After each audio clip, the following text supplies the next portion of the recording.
he was going to do that. Come in. Hi, everybody. I think we're on live. Let's see here. I see us on Facebook. Oh, and I see us on YouTube. All right. Look at us.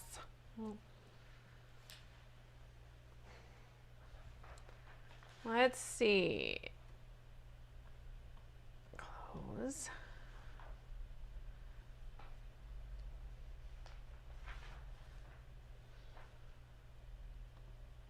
Mute. Hi, Lynn. Hi, Sue.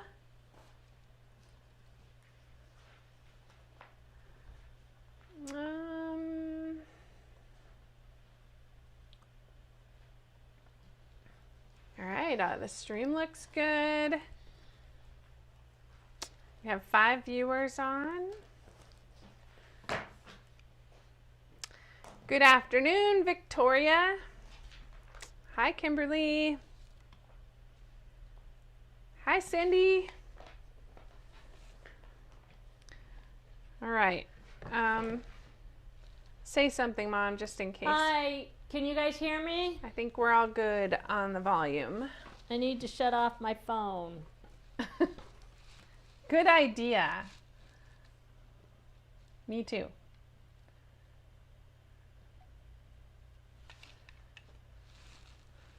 All right. All right, we got 9 people on. We got, I don't know what time it is. It's exactly 1 o'clock. All right, so I'm going to switch over to my view for a second. Okay. The lighting in here, this spot is never that good because of all the lights that are over behind us. But today is the Q1 box program video for the flower or the wedding ring table runner, which you can see on the wall in the back there.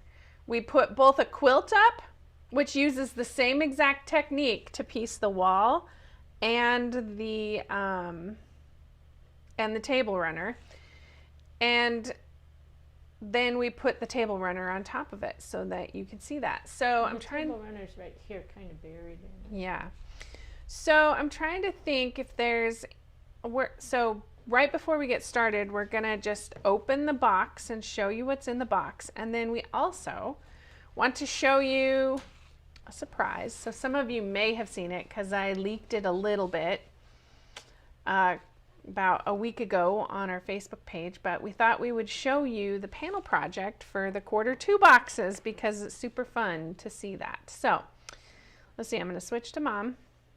All right, we're going to start with opening the box. So go ahead, Mom, explain what's in there. We're opening the box, and this is an old box. No, that's the quarter. It has the bear in it. I know, we're still on Q1. Oh, you're right. Duh. Okay. Here, I was thinking I was showing you what was in the next box, but I'm not. All right. So actually, in this box, Q1, you got all your bear stuff, the papers for the bear fabric, and the panels, right? And then, oh, look at that, because I was just going to try to sell you one of these. So much for my sales pitch. And add a quarter ruler. And it's a 6-inch, and we're going to use it with this class, all right? And we use it when we do all of the wedding ring quilts, okay? And then we have our little flyers in here. And then we have our little book in here with all of our information, and there's coupons and everything in there. And then we have a Yoo-hoo glue stick. Okay, and then that's without losing it. And then we have the project, the table runner project. Okay, and this is Q1's, and this is actually just a wedding ring. and it uses a quarter square, the way it goes together, and it goes together into a square setting. So we're gonna basically today go over all of this technique, but the thing you need to remember is what I'm gonna teach you today, you can use all of this information in any of our other wedding ring patterns. And so I'm going to make this demo today very generic, basically about all of the different types of wedding rings that we do, okay? So we're gonna put everything back in our box. And also, the next quarter is the wedding star table topper. Yes. And these are meant to be, we picked them this way on purpose so that we could build on one to the other and teach you the techniques that are necessary to do the wedding star, the flowers for my wedding ring. And I also had someone ask about how to just cut a full center out and assemble that. We have assembly steps for that, and we might be able to pull that out in the next video. We're going to go through a whole lot of stuff today, and then the stuff that we cover today, we're not really going to cover in the next one. Right. Because we're going to cover other information in the next one. So the series, basically, by the end of all of the boxes, quarter boxes in the wedding ring, you should be able to pick up any of one of our wedding ring quilt patterns and have all of the information you need to just sit down and make it. So, all right, so there's what's in our box, okay? And we're gonna set our box up here. And before we get started, let's show them this panel. Okay. So this is what we're gonna do for our quarter 2 box program. So this is the panel that's included, and I don't know, it's so big we can't quite get the whole thing in the picture, but the bottom is just a repeat of the top. Let's turn it sideways, maybe. Oh, then we maybe can it'll get a fit little better. bit more Okay. in there. See There if we we go. I don't know. Go down so they can see the border. There. Now we can go up. It's so the you can see same the thing. panel. So in the next box, everyone gets the same panel. And then we're going to do, and then the borders will come in a variety of different color options, but they all look very, very similar. We just changed where the blues and the coral colors were positioned in some of those because we had to manage fabric. And some of them got different colors of pastel backgrounds. So, anyway, there's a nice selection from the small to the large box. You might see something slightly different. But we're excited for those to come out. And the pattern or the panel is actually from Lumen Fabrics, White Owl Textiles. And thank you to them for donating those panels to us. That's Judelle talking to you, giving you all that information, not me. Yeah. So. All right, so I think we can get started on the class. Okay, so today we're going to go through just some basic wedding ring information, all right? So you guys, in your pattern, you have the box or a pattern, and in that pattern, you have 2 booklets, okay? So the reason for the 2 booklets is because we have so many different wedding ring projects that people are always wanting to change it. Well, why can't I do a king? I want to do a wall. I want to do a table runner. I want to do a bed runner. I don't want the stars. I want to square it up. It's just no matter what we do, somebody wants something different. And so what we did is we took this very first booklet, and it's a general booklet about all of the different ways and how of the rings are set together. There's a few tables in there that if you're just skimming through it, the table's not going to make any sense to you. But if you start getting into doing bigger projects and you want to increase your projects, then this table will actually tell you what you need to do that, all right? So there's a lot of general information, and then when you get to page 7 on that, it actually shows you just a table runner with a single back, with one piece in the back, okay? And I'm gonna be showing you how we do that, okay? And then we have or bed runners, and it shows you 2 different size bed runners. If you want to increase it, you can definitely do that, okay? We also have a little table topper, which is in there, and that's 4 rings, but put into a square instead of like an actual table runner, yeah. So I do want to bring to your attention at the top of that page, it shows a 4-ring table runner, which is what's in your pattern. And then you can also do a 5-ring table runner. And you actually have enough papers in your pattern to do that 5-ring wedding ring table runner. And you have enough strips to do the 5-ring. However, you probably are going to be short on the background fabrics. So if you decide to go up, I'm going to give you a few tips on how you can actually skimp on some of your fabric, just because what you're going to be short is like 1 melon piece. And so I'm just going to kind of go over that information with you too, because if you use your fabric wisely, you can actually get enough to do that 5-ring table runner out of this pattern, okay?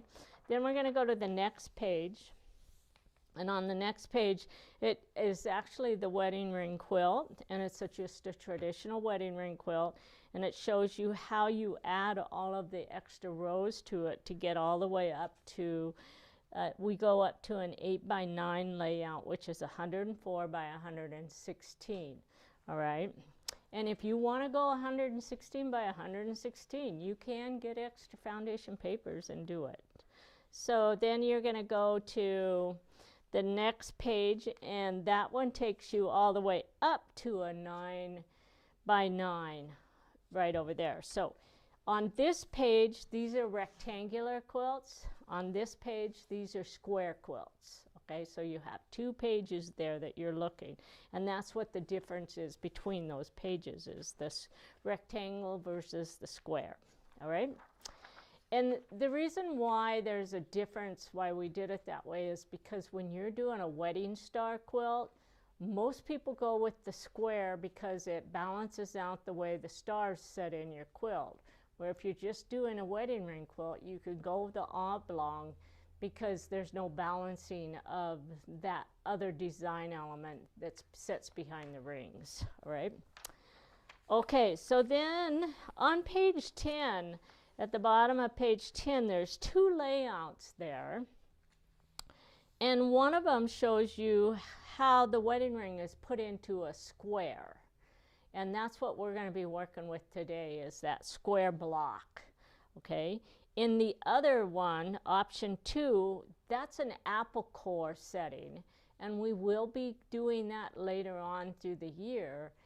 But if you are working with a square, you don't want to try to jump over and do the apple core, because you really need the right type of instructions in order to make that apple core go together, because the way it fits together is totally different than the way we're working with today, okay? The arcs are all the same size in both patterns, but the way it's assembled is totally different, all right? So don't make that mistake and halfway in between decide you want to put it together like the apple core, because you can't do it that way. So then we go back on to page 14, or actually I'm on 12. And basically what this page is telling you is how to use your Creative Grid rulers to help you with your project. So all of these patterns can be made without using the Creative Grid rulers, but we're going to show you the benefit of having them. Okay, and if you're confused as to what I'm talking about, here's a package of Creative Grid rulers, okay? And on the back of the package, there's some very basic design elements on how to use them, all right?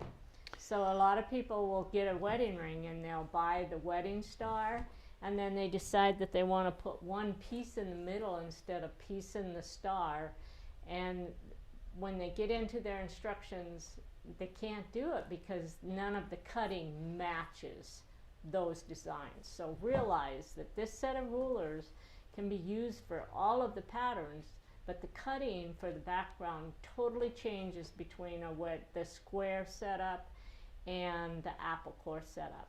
And so we're going to touch bases just a little bit on that today, but you're going to have to wait for one of the other videos for that apple core. All right? And also, we did offer the Creative Grid wedding ring templates as an add-on on the box program. So if you decide after watching this that you want it and you didn't already purchase it, you can go to box.quiltworx.com and you can buy, you can find it under add-ons, and you can order yourself a ruler and we will just ship it out to you. Okay, so that was just a little bit of information about it. All right, so we're going to set this aside. Okay, I want to go over one more thing with this that I want to talk to you about, and that is when we worked with Creative Grid, basically we had to design these rulers so someone could make a quilt just down with the rulers without any patterns, okay? And so the patterns that are on the back are basically designed without the strip piecing process for the arcs, okay? Where you're actually just cutting a template that matches your arc. It's a single piece, okay? And then we designed the patterns that actually go with it, so that that has all the papers for you, okay? But you can actually make a wedding ring quilt without any foundation papers. You're just not going to be making the arcs, all right? Okay, so then if you get on to the next page, on page 13 of this pattern, it actually talks about how we trim up the papers for the background templates for the wedding star. And then it has the trimming process for the arcs, and it has the trimming process for the melon. And all of those are showing you how you use the ruler to do that as well. So basically 12 and 13 are all about using the rulers to help you do all your trimming, okay? When you get over to page 14, it has the different type of elements that we make. And so if you look at the first one here at the top here, this is actually telling you this is how your wedding ring, the flowers for my wedding ring quilt is made, and which is a triangle piece like this, and you put it together like a block, okay? And it shows the assembly process there. The second one on that page, page 14, shows you the apple core process and how you set up and build the apple core quilt layout, which is our grandmother's wedding ring, okay? And that has a different process, and that uses the full template piece. But what we do is we actually build a 4-patch, and then we lay that template on there and we cut a full piece, and it's only one piece that we're working with, okay? On page 15, this shows you the wedding star, okay, it's set up, and how the blocks are actually assembled and go together to create the square setting. So, and it kind of goes into showing you how you build, you put 4 pieces together to get the wedding star. So don't lose this book, because it's very, very important that you have it, all right? It has a lot of information that if you decide to make another wedding ring sometime down the road, this information will give you the ins and outs of what you have to do to make it happen, okay? Information in there too on adding the geese square up order. Yes, it's on the last page. Is it? Yeah, it's right in here. So on the very last page, it shows you some of what we've done. So we actually have the Flowers for My Wedding Ring actually has a geese square border, but you can actually add that border onto any of the other quilts as well. All right, so all that information is in this book, and that's why we sent it. The second book is only about the table runner. Okay, it doesn't have any information about how to make the table runner into a king size quilt or anything like that. It's just cutting information and how to make that project. Okay, so on the wedding ring table runner that we're going to do, what you guys have is these instructions are set up for making the four ring table runner. If you decide to go to the 5, you're going to have enough arcs to do it because of the number that comes in your patterns, the numbers that come onto the sheets. Okay, so the first page is just general information. You need to read it. Okay, the second page is general information, and it shows you what your papers look like, tells you how many you're supposed to have, and then there's a chart there that you need to actually go through and build and put your swatches on there. Okay, and those are the 8 colors that we're going to use for the arcs.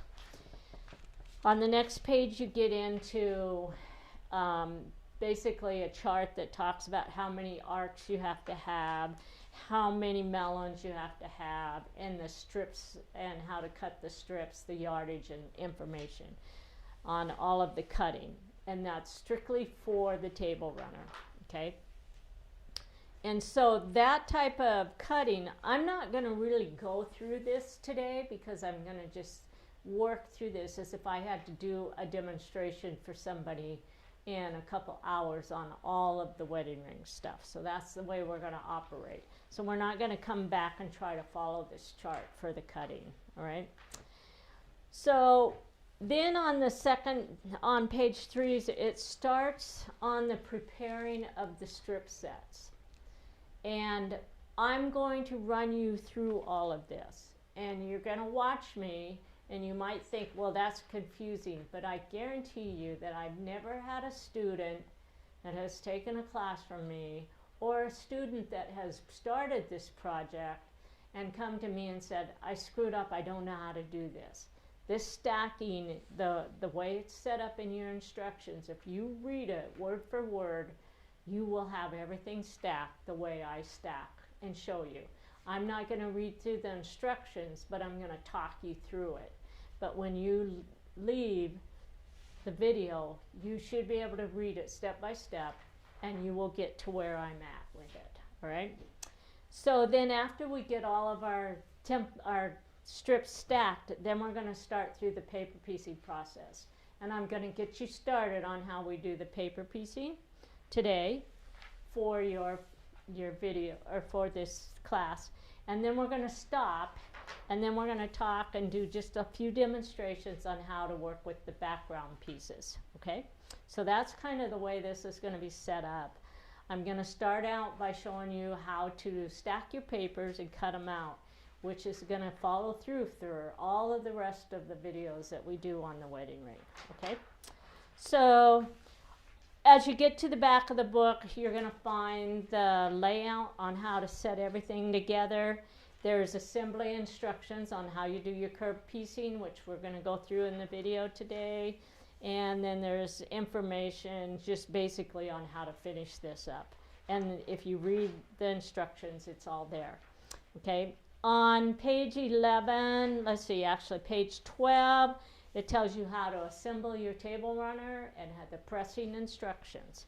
And then you go to page 13, and it shows you the options for squaring it up, because some people don't like doing the binding around the scalloped edge. And so you can actually square this up, these table runners up. And you have the templates, they're part of your instructions, all the square up information. It has the pressing and how you assemble it if you square it up. If you go to page 14 and 15, it shows you how to add geese to your border. So you can actually put a row of geese around this as well. And we'll talk a little bit about the how you get the geese, because your pattern does not come with the geese, but we do sell them, right? Mm-hmm. So we have it packaged, and we'll probably have to post the information out there so you guys will know how to get it. Okay? On the back page, I actually put my fabric colors. The colors I'm using are not what's the same as what you have in your box. I just grabbed 8 colors, and we're going to build a quilt out of what I have here. All right? So I'm going to just get started. I've taught this thousands of times, I feel like. And so, do I need the instructions? Not really. So we're going to actually take and get rid of the instructions, and I'm going to walk you through some stuff, okay? So that means if her video doesn't match something we wrote into the instructions exactly perfectly, don't hold it against us. Sometimes there's just more than one way to do it. There's always more than one way to do it. Okay, so I'm gonna go and talk. So you got one of these little 2.5-inch rulers in your box, okay? So you're gonna want to use that. So you're gonna build a little fold template. That's just a smaller one, all right? And you're gonna use that for your class when you're doing this. We also have options where we actually take the 18-inch add a quarter, that if you look at it, it's like this, and then we cut it into a 6-inch and a 12-inch. And we actually cut these and sell them. So if you're interested, these are posted out online too, because we've had people ask us, well, where do you get these wider rulers? And that's where we get them. And you can tell they're very well used. They're chipped up and everything. So we use them all the time, okay? So those are available on our website as well. All right. To find them, just go to Notions and Rulers, and you'll see the different types of packages. So in that Creative Grid wedding ring, you get the centerpiece like this. And this centerpiece has these lines on it, okay?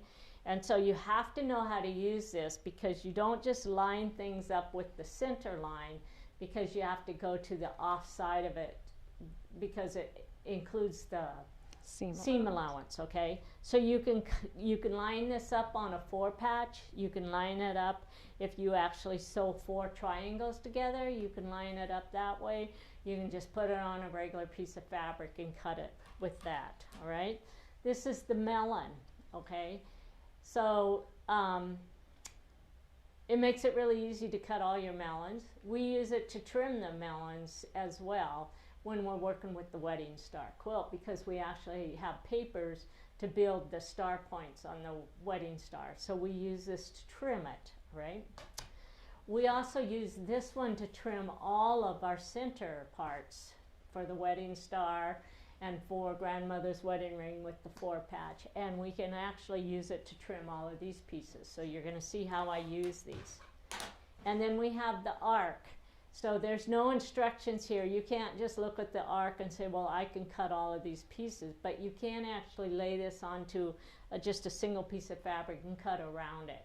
If you decide to do some crazy piecing with it, you can still do that and then lay it on there and cut it out and create your own pieces if you want. But basically this is an arc, okay? And it fits all the rulers. This is your little corner piece, okay? We don't use the corner piece on all of our patterns because we actually have all of the arcs printed on newsprint, and they include the corners. But if you're doing your own pattern and you're doing it in a traditional fashion without any papers, then you have to have that corner piece for your corner blocks, like here, okay? And this is basically like a T template. It's the actual size. All of these are actual size templates. So they're not, you can't use these to cut out your pieces and then paper piece. They're strictly actual size, okay? All right, so we're gonna set these aside. And we're gonna start, because the first thing that I'm gonna want when I get in my pattern is my foundation papers, okay? And so you're going to take your papers, and I usually stack them together. You can stack up to 4 of these on a light table and match everything up perfectly. And when I do that, I just take and put a little bit of glue I don't put it on my printed area, it's all in the others, and then I stack the papers together. And so everything I have here is glued, okay? If I don't have a light table, I can actually take this and hold it up and see exactly where to match them. And I can put a pin in the corners. Let's see, let's find one right here. I can actually just start and pin the corners, points, and line up my papers. So now I have this unit all lined up, and then I'd put that pin there. I'd come over here and do the corner one here, corner one here, one of the centers in the corner, and that's going to keep all of my papers lined up. When I use that method, I can actually stack about 12 layers of papers by getting everything stacked like that, and then I can cut them out all at once, okay? I can do them in 8 layers, because when you're doing your strip piecing, you're actually strip piecing 8 layers. If you're doing a queen size, if you're doing the 80 by 80, you're doing 7 layers. And so you can actually, I can think my way through how many layers I want to put that, and then I have all my layers together, my pieces together, okay? So you do get extra templates, because there's no reason to give you only what you need when we have room on the papers to give you more, all right? But some people get started making the wedding rings, and then they want to make more. Once they have a couple of the patterns, they have both versions of how to do it, and they can really just take that and just keep making wedding ring quilts with them. So what you can do is you can actually buy just the papers, and we have a package here, and all this has is just these papers in it. We also have a package that just has the star pieces, where the wedding star papers. So everything we have is expandable in that aspect if you have extra foundation papers. When you're done with a project, just put all of the leftover papers in a bag, and then when you want to work on another project, you have some extra papers there besides what you have to order in for what you're building, okay? So I have these papers all lined up, and I'm going to show you how I use my ruler to cut out my papers. So I went through. The other thing you can do is you can take, and if you're using the pins, then you'd come back and you would put a staple in each one of those arcs, okay? But how do I get to the inside? Some of these I can't reach with my stapler. So what I do is I just come in here and I cut just alongside that, and then I lift it, and I take my stapler and slide it through my hole, and there I go. Now I have a staple in there. So now I don't have to worry about my paper slipping on me when I start cutting. So let's take this ruler right here, okay? I can use this ruler to cut, or I can also use this, all right? So we're going to show you with this one first. So I can actually take this, and on my outside, I can actually take this and use this to just cut like this, okay? So that helps me get around those curves, and then I just have to cut my straight lines here. Whoops, I got a pin in there. Okay, and then I can move the ruler to the inside, and I just start cutting, and then I lay that just on the inside of that curve, and that just protects the paper so that I'm not cutting into it. All right, and now we have our first set of papers cut here, okay? So you can use this big ruler to do that. You can also use this one. This one's a little bit easier to handle, because I can actually just lay this right on my piece like that, and then I just have to slide it just a little bit. It has my end pieces right here, and then I just slide it up over the top, and see how much easier that is. And because I have everything glued and stapled together, I don't have to worry about my papers moving on me at all. So I can just take this chunk here, and I can do this again. So we can just go like this, And then we're going to take that, move it around like this. Let's go ahead and get this cut along the end. I'm moving my paper too much. There we go. A lot of people, when they first start out, they complain, or they are afraid to use their rotary cutter because of the blade on the paper. But when you do it this way, you save yourself so much cutting and so much time. And your pieces are all the same size, and they have to be the same size in order to do the strip piecing. So if you leave a whole bunch of excess fabric, then you can't get enough pieces onto your strip. So you have to have those pieces trimmed down to basically 1/8 of an inch.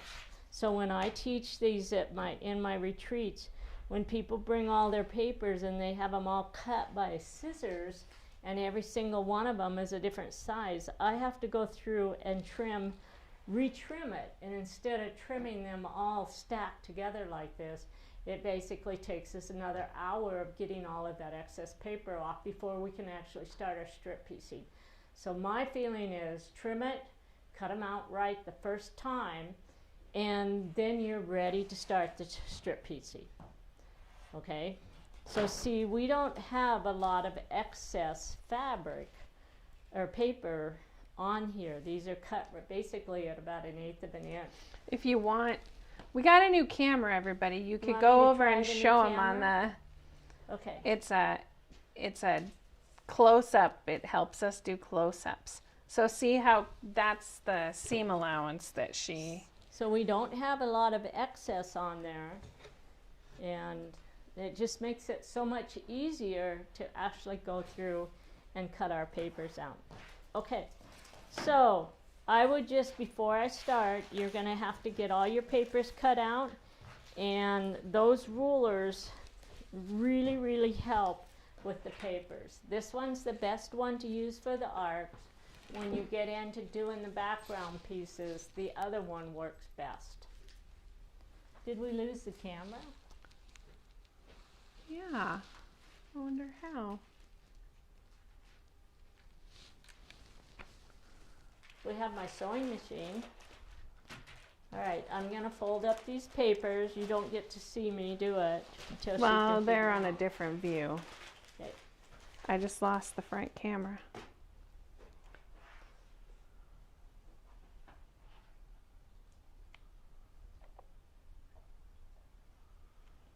She's gonna try to work on the camera. I'm going to. Hopefully it'll pop back up. Oh, it did. All right, sweet. Is it back on? Yep, it's back on. That's all I see. Say hi. There we go. Hi, I'm back. There you go. All right.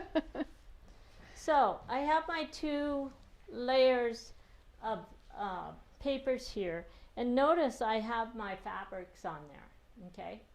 And if you read your papers, it actually tells you what your colors are on the papers. So this one says color 1, color 2, color 3, 4, 5, 6, 7, 8. So you're going to work with 8 fabrics no matter what you're doing with the wedding ring. You have to have 8 fabrics. Now you can repeat some of those fabrics if you want, or you can just go 8 colors. You can use scrap fabric. You can have lots and lots. We have our strip sets that have 48 colors in it. Sometimes we'll use 2 strip sets and work with 96 colors. And basically what we're doing is we're gradating those colors from light to dark. Now you don't have to do it that way. You can actually go from light to dark to light on the same one by working with 4 colors. So there's so many different ways that you can actually play with the wedding ring. But you have to number your fabrics to know how you want to put them on there. So no matter what you choose, you're going to have to put some numbers on them, okay? So we have a color 1, color 2, color 3, color 4. And then the other thing we have on our papers is we have line numbers, okay? And actually, let's go over to this little camera where I can point to the line numbers.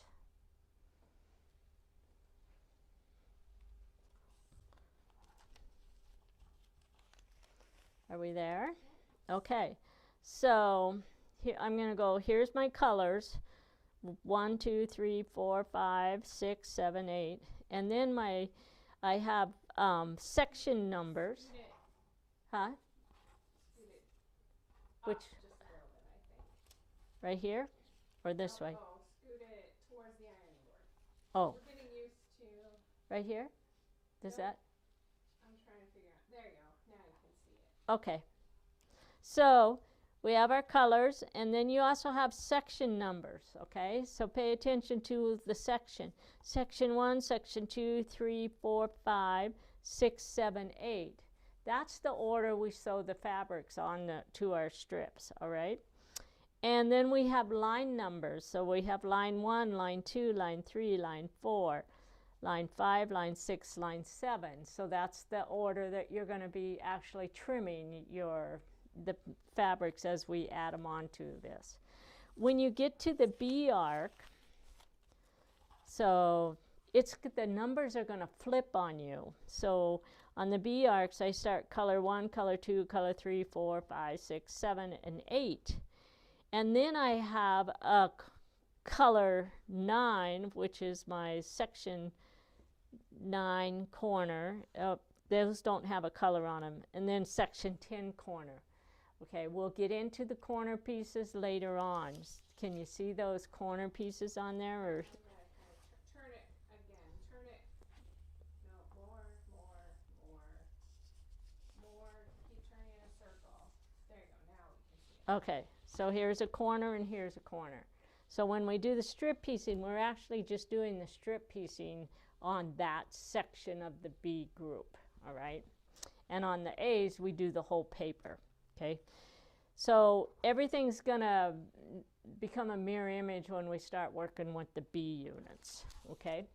So when you look at, we're gonna go back to the table over here. When we look at our papers, when I flip them like this, I have my pink, purple, blue, teal, green, yellow, orange, and red. And then I have the 2 corner colors that I'm going to use with mine right there, all right?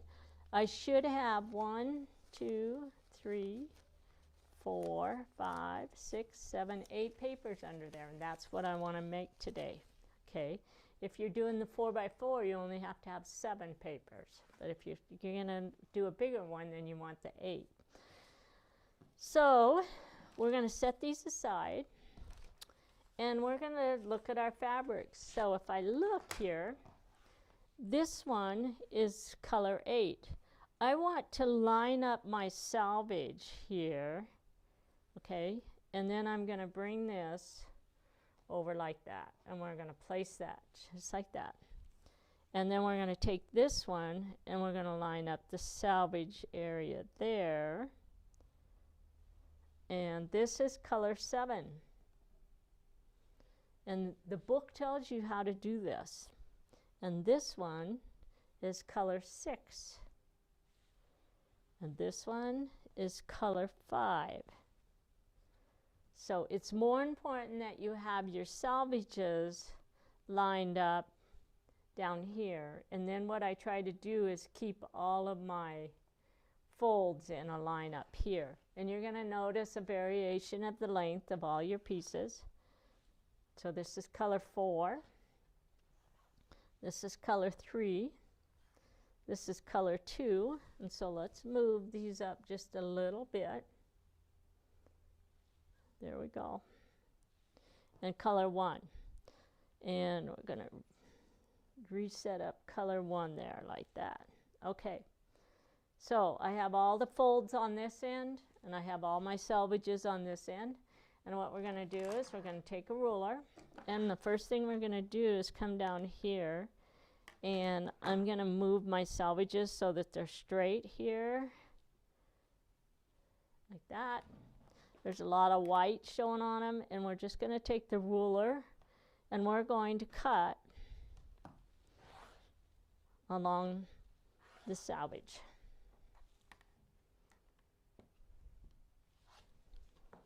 Okay, now we have all of our little swatches Okay, so that's basically fabric that you're not going to use, but if you look at each one of those, you're going to realize that there's enough there that you can get all your swatches on there.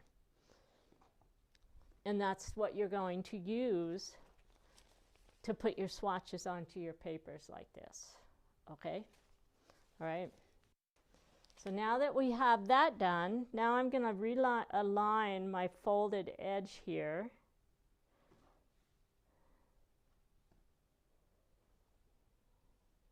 Okay. And I'm going to take my ruler and we're going to cut this on the folded edge. So all of our pieces will be cut right along that folded edge.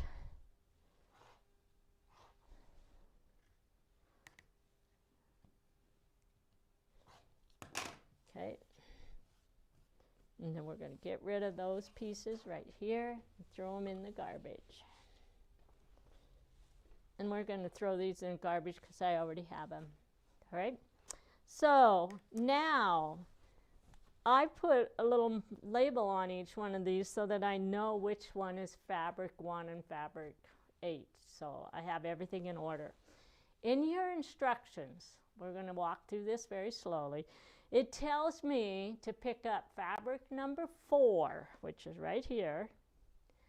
Pick up fabric number 5, and you place fabric number 4 on top of 5 with right sides together. Okay, so we have right sides together, right? Then it tells me to pick up fabric number 6 and put it right side up under fabric number 5. Then it tells me to pick up fabric number 7, put it under number 6, right side up. Then we put fabric number 8 under number 7, right side up. Then it tells me to pick up fabric number 3 and put it under number 8, right side up. And then we go to fabric number 2, goes under number 3, right side up. And then fabric number 1 goes under number 2, right side up. Okay, what I did there is I just put these in my sewing order for my strip piecing. Okay, and these go on my A papers, so I'm just going to fold them over with the wrong side of the fabric, and we're going to put a paper clip on it, just like that, and set it off to the side.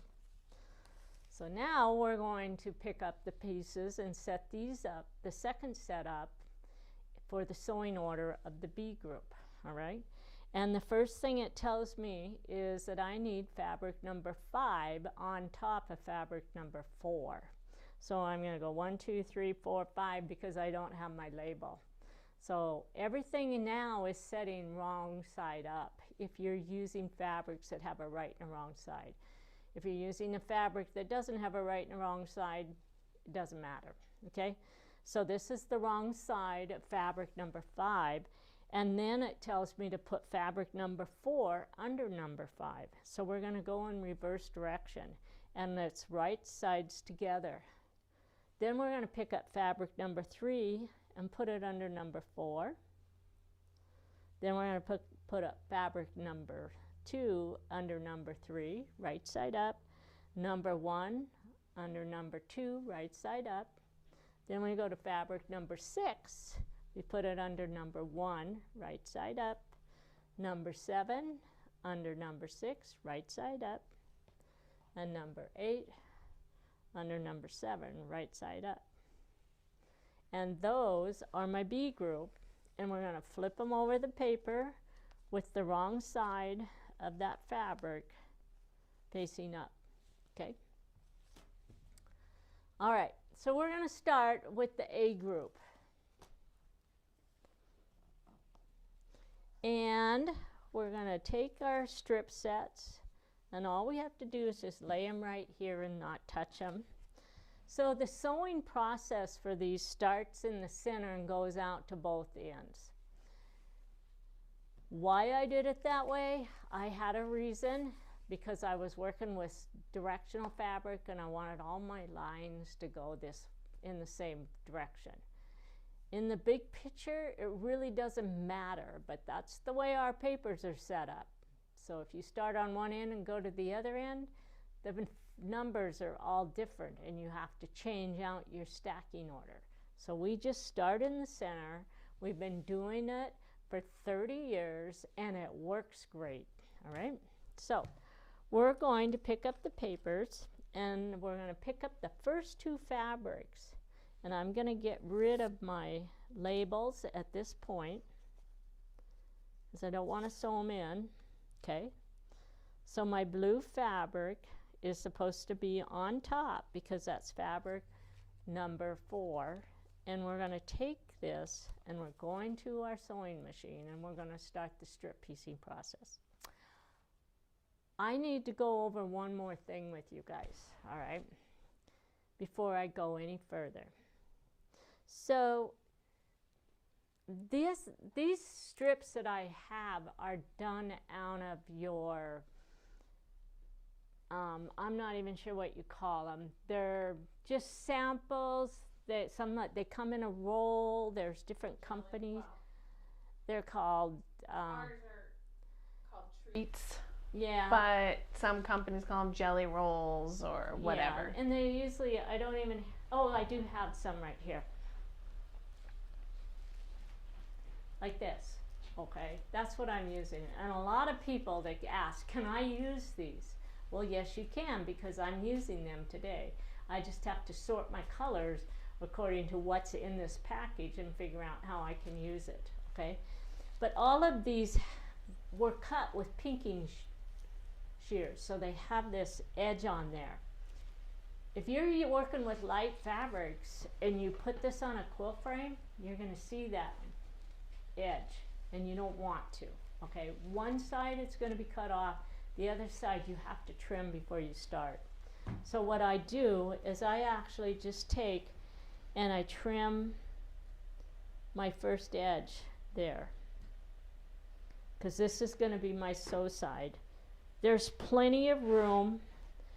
You're not going to make anything too small, but just do a straight trim along that edge so you don't have all of that zigzag fabric from your pinking shears. Okay? And then I just take the stack and I line those up and I do the same thing. Now, if you're working with a lot of medium fabrics and medium, your backing's medium and your batting and everything, this probably isn't going to be an issue. This is only going to really come into play when you're working with a lot of light colored background pieces, which happens to be what I'm working with. So I'm actually going to go to the effort to trim. And the side I'm trimming is the right side, okay? It's my right hand. And that's because that's the first side that we're going to line everything up. The other side's going to get automatically trimmed off with the fold back and trim process for paper piecing. All right, so I just wanted to go over that because a lot of people question whether they have to clean that off. And you should clean it off if you're working with light fabrics that are going to show, cause shadowing, all right? Okay, so we'll take the first fabric number 4 and fabric number 5.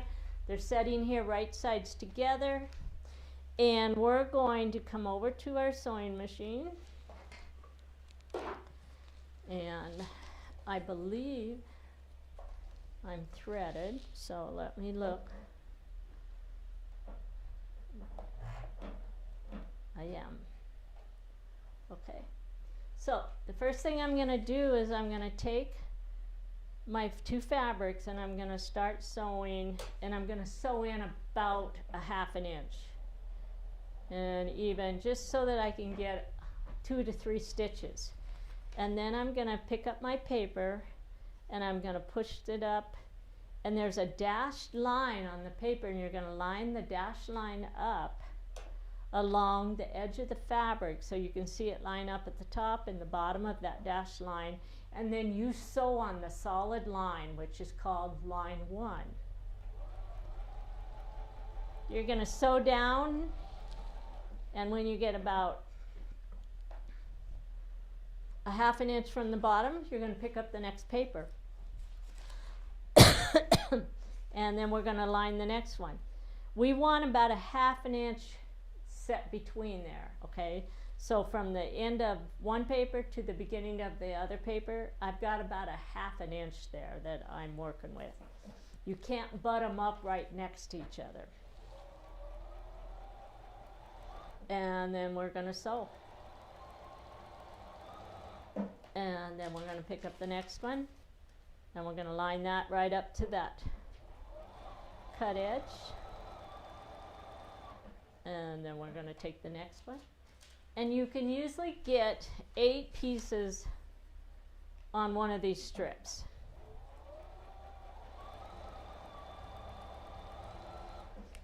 If you're really, really careful and you want to go to a lot of extra work, you can actually get a 9 pieces on there, but you have to trim all your papers all the way down to the finished size to get them to fit.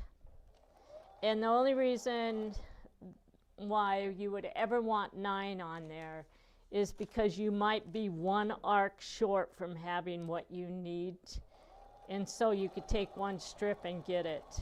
Otherwise, you're just better off to start over with another strip.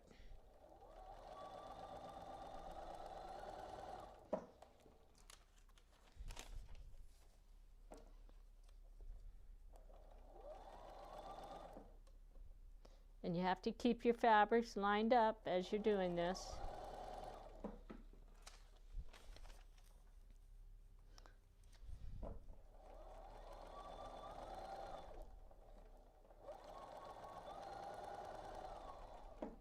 All right.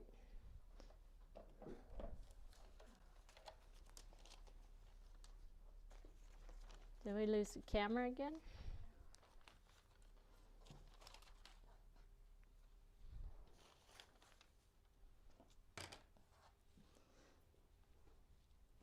So I have all of my strips, papers on there. You can see that there isn't a lot of leftover.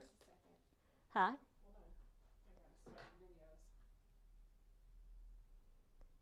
She's got to switch camera on me. There we go. So there we have all of our papers on our 2 strips. And here we are on the back side. That's what it's going to look like. And then we're going to open up these strips just like this. And I usually do a finger press right along that. So if you have one of those little wood things, go ahead and do a finger press. But then you're going to take it to the iron, because finger pressing is not going to hold that down for you. So we have to go to our iron, all right? And because I'm working with my cotton fabrics, I'm actually going to use and put just a little bit of this starch pin along that. And it's coming out pretty slow, but there we go.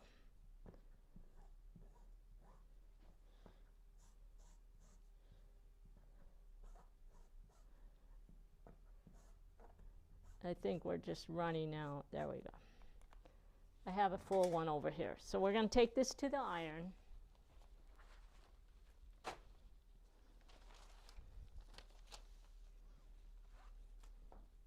Can you see that with that camera? Oh, all right.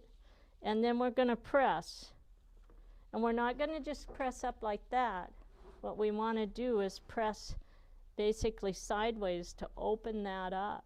So see how I'm pushing this sideways? If you just press up, you're going to press little folds into it. And then when you remove the paper, your arcs get too big. There we go. It's pressed really nicely. And now we're going to take this and we're going to flip it over. And I'm just going to pick up my little curved ruler here. And we're going to cut between the lines. Or I should say cut between the paper, which there's lines on the paper.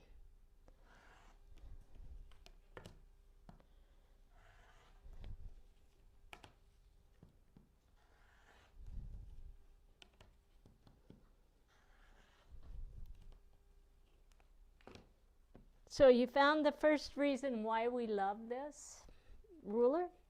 And now I'm going to actually trim the top off of it because I don't want that extra fabric up there. Okay, now we're just going to pick everything up, stack it. Okay, and then we're going to put it right here. We're going to grab our fold template and our ruler, and I'm going to use this one. And we're going to place this on line 2, okay? And we're going to fold back the paper, and we're going to trim a 1/4 inch seam allowance. And then I pull the fold template out, and I just crease this with my fingernails. That ruler we gave them actually has a fold edge on it too, right? Yes, it does. It has the folded edge. So you can actually use this. I'll show you how. So you can fold this back, and then you pull it out, and then you go like that. It's just the folded edge takes the place of the fold template. I like using the fold template. So then we're going to take this. And my fold template is just a piece of template plastic. Place this on here and trim. And then just crease that. See how I'm stacking them up to the edge here?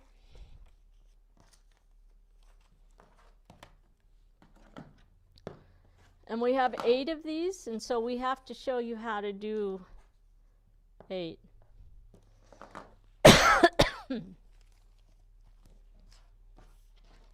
I'm going to have to grab something to drink here in just a second.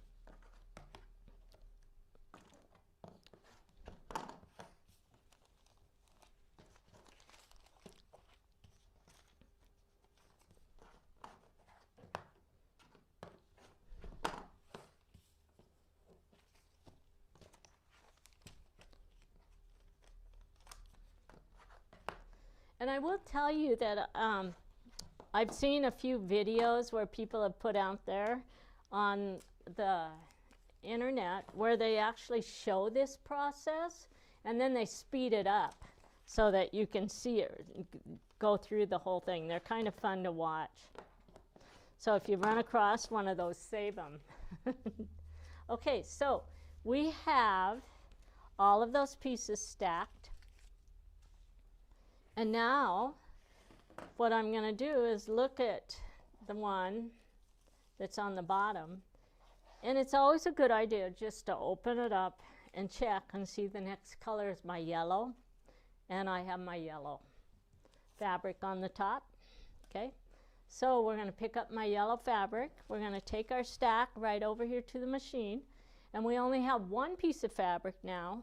And we're going to pick this up, and we're going to match the raw edges. So the raw edges of what we trimmed here are matched up with the straight edge of the strip, and then we start sewing. And we're starting on line 2, and I've got everything lined up to that dashed line, and we sew the next strip on. So this technique that we're teaching you, it's called strip piecing. And you just want to make sure that when you go from one paper to the other that you start on the line, and it'll have a tendency to want to switch you around.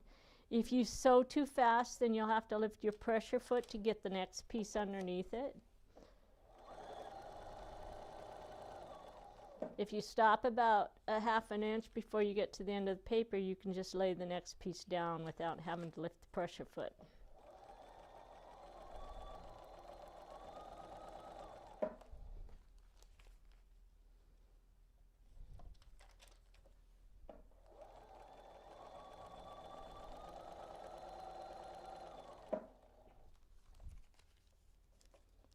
And I sewed too far, so now I have to lift my pressure foot. Put the next piece on.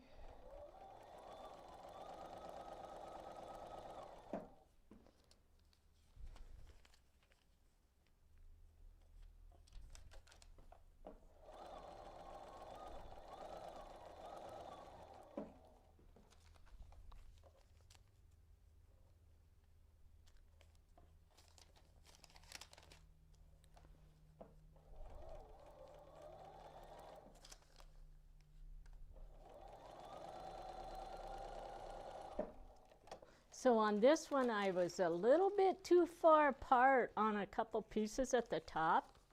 So I just want you guys to see that.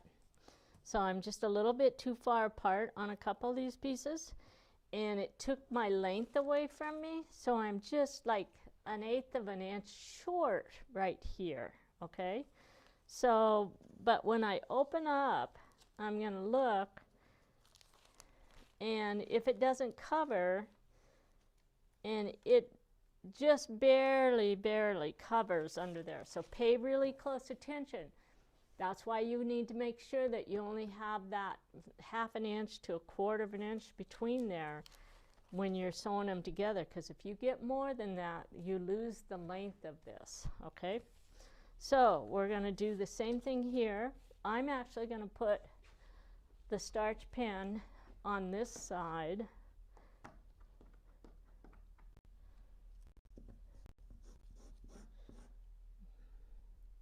I just filled this one up. It should just be ready to go, but it's there, it's starting.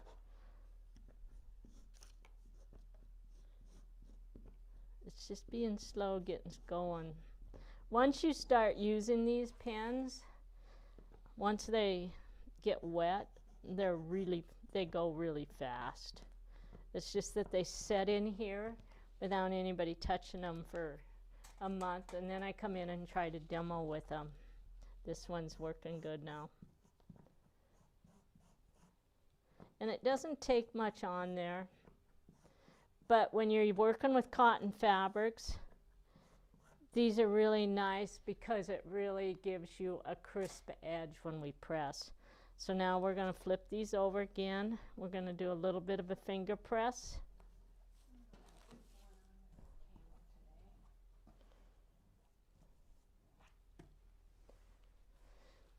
I'm going to go back over to the iron, and we're going to go over the ironing one more time. So again, remember, you're going to press to the side. And I like to use steam a lot, but I will tell you, if you use steam on these papers, you're going to have an issue with the papers curling up for you a little bit. All right, so we're going to cut these apart. So let's do that right now. I'm going to get my little ruler in here. When I use the ruler, I like to start at the bottom and just cut a part in there.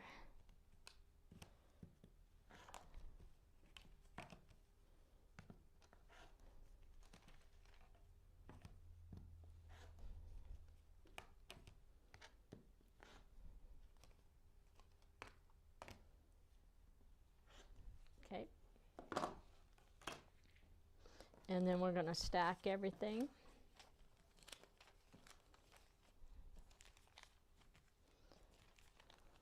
And now we're ready to add the next color, okay?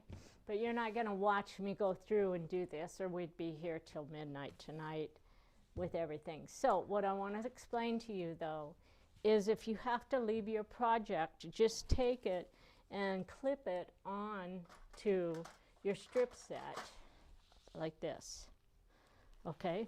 And then you can put it back into the bags, pick it up, and come back to it, all right? As you're adding the strips, you're going to keep going. So this would be my color number 7, then I would add 8. And then what you do is you flip it over and you start running your strips in upside down around along there to get to the last strip. So you're going to do the first half with the arch up, the second half you're going to do with the arch like that. All right? When you're doing this group, number 9, or the corner pieces, you're going to start in the middle, and when you go, you're not going to sew anything under the section 10. After you put on your color 8 or color 1, you're going to actually flip and go the other direction, and you leave your corners off, okay?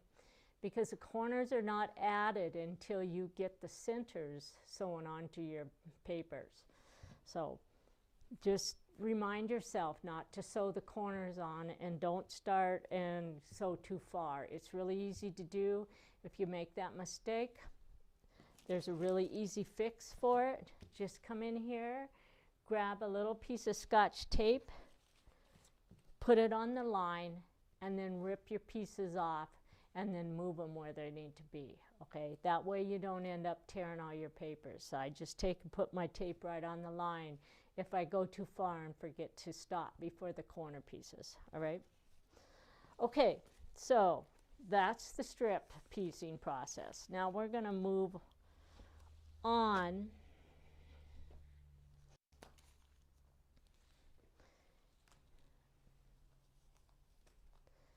and I'm going to show you the finished pieces. So see how I have, these are all complete, and these have the two corners left undone on them, all right? So we're going to show you how to do the curved piecing on here, but first we're going to go over how to use your rulers. So I have my pieces already cut here, and those are melon pieces. I have some melon pieces cut. So let me go over how we do this. So in your instructions, it told you that you had to have some 9-inch strips, and you stack those 9-inch strips depending on how many 9-inch. So the bigger it is, the more 9-inch strips you're going to have. And then you take those 9-inch strips, and you're supposed to cut those 9-inch strips into an 8-inch section. So you end up with a rectangle that's 9 inches by 8 inches, okay?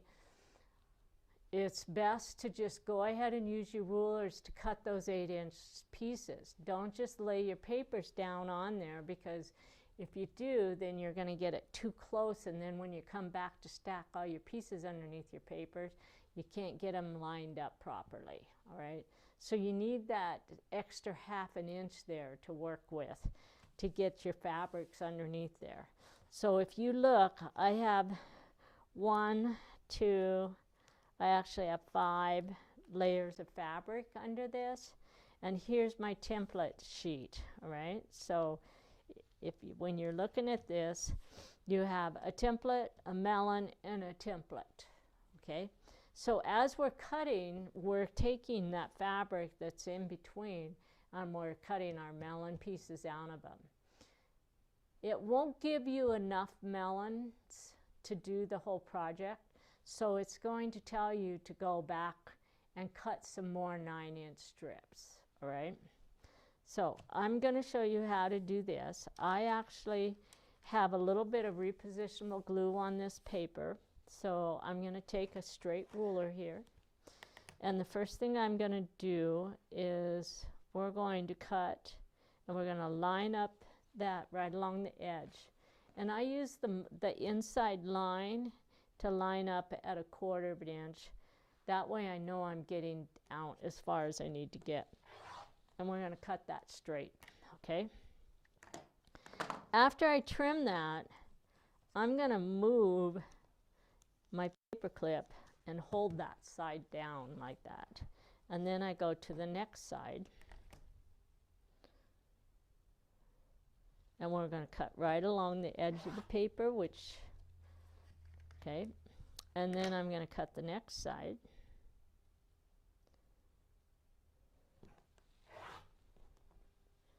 All right, and now I'm going to grab this paper clip and move it over here, okay? And then we're going to cut this side. And these are T-templates, which means that these have to be cut to the exact size. That doesn't mean you can be an 1/8 inch off. It means it has to be the exact size, okay? Because on a wedding ring, there's so many curves in there that just a little bit off is going to make those blocks not lay down for you. So it's the important of cutting is really, really important to be accurate. So now I'm going to take this Creative Grid template, and I'm going to lay this down right along that curve there. And at this point, I'm going to move that paper clip and get that fit right on there on the line. And I'm going to cut right along the bottom edge of it, okay? And then you're going to have to lift this piece up just a little bit to get your rotary cutter under there, and make sure you're lined up properly.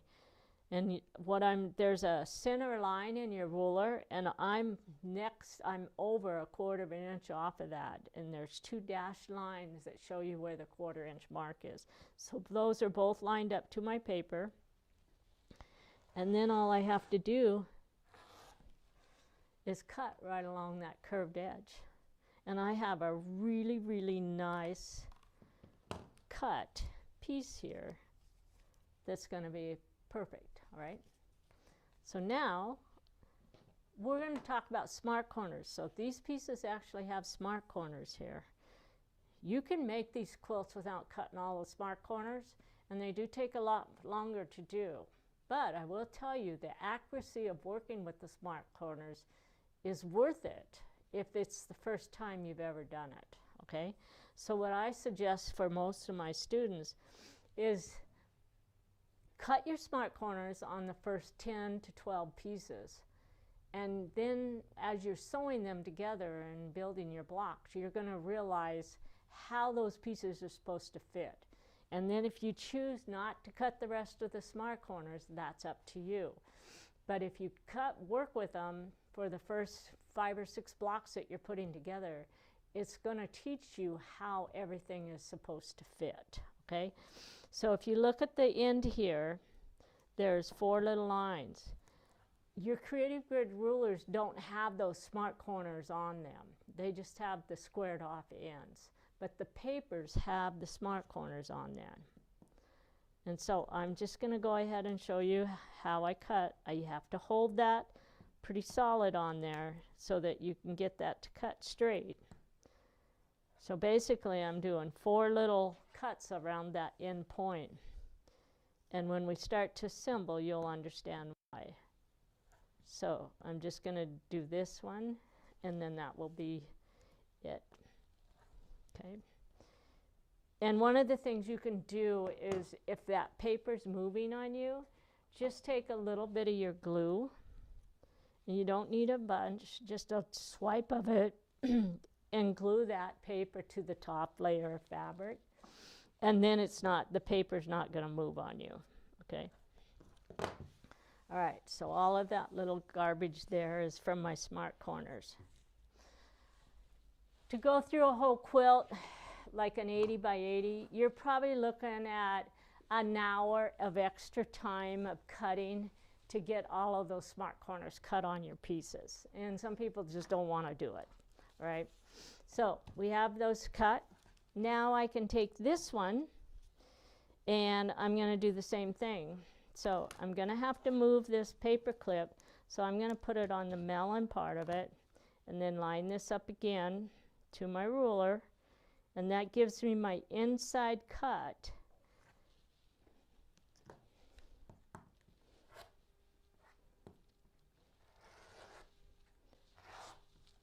And I use the big rotary cutter because I can cut through these layers, all right? We've given you several templates here. So as you cut with one template, pretty soon you start shaving it off a little bit. Then go get a clean template, because you have several paper templates that you can work with as you're doing your cutting, all right? So anyway, there's my next group. I'm going to put a paper clip on it, put it in the stack. And now what I'm going to do is come in here, and I'm going to find my melon template right here. I'm going to pull the paper off and just hold this tight down against the table, put some pressure on it, and now I can cut all of my melon pieces. We can flip it around. If you have a turntable, the turntable works great when you're doing this, as long as it's not really wobbly, all right? I've had some really nice ones that actually lay really flat, or just a small board that you can roll the board around, and then you don't have to pick up the fabric and move it. All right, so that gives me my melons. So if you look at our melons, I'm just going to put a little bit of glue on this top. Okay, and I'm going to glue that paper back on top there because I'm going to cut the smart corners on this one. So the smart corners on the melon are the one thing I do cut all the way through because it makes it so easy to fit the curved piecing when I start putting the melons onto the A-arcs.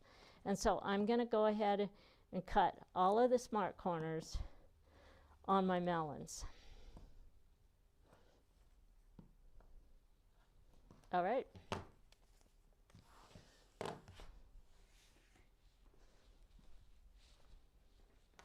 So I've shown you how to use all of the templates.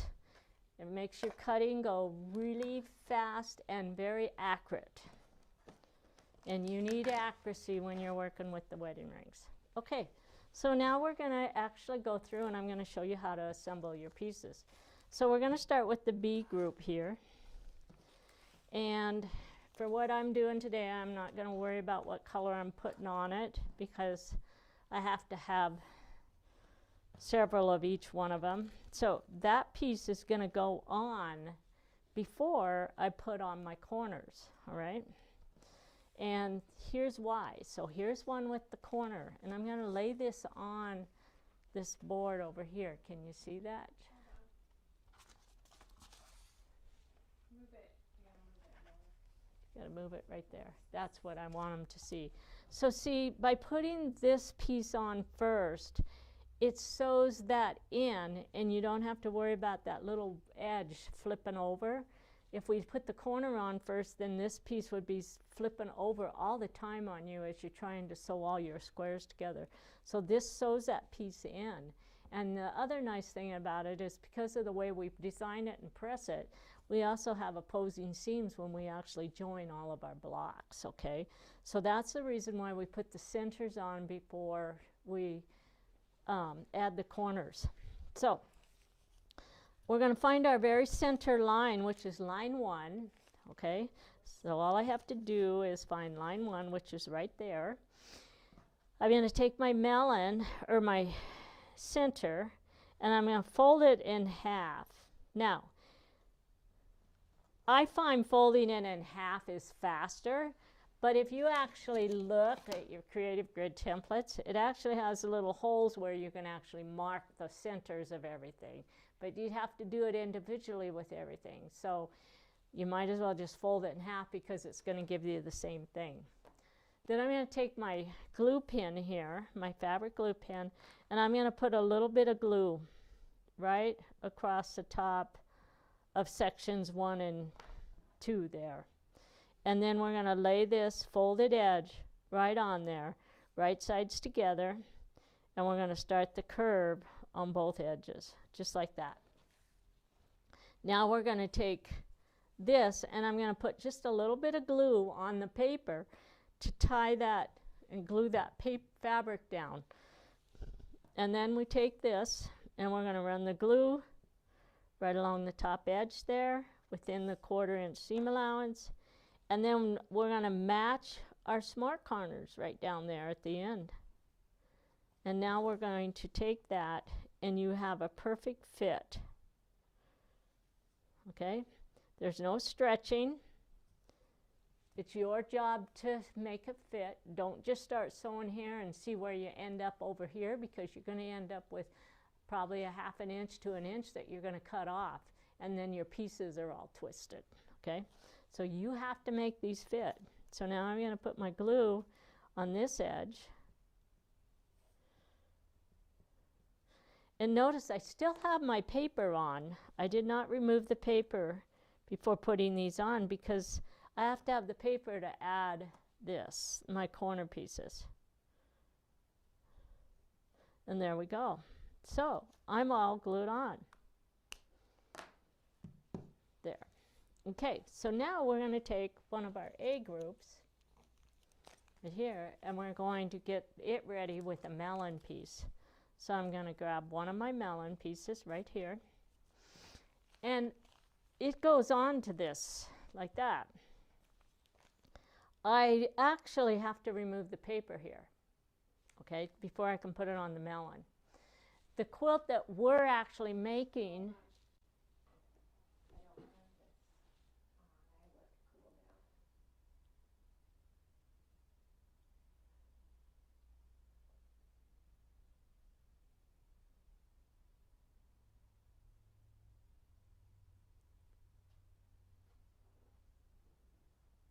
are we back?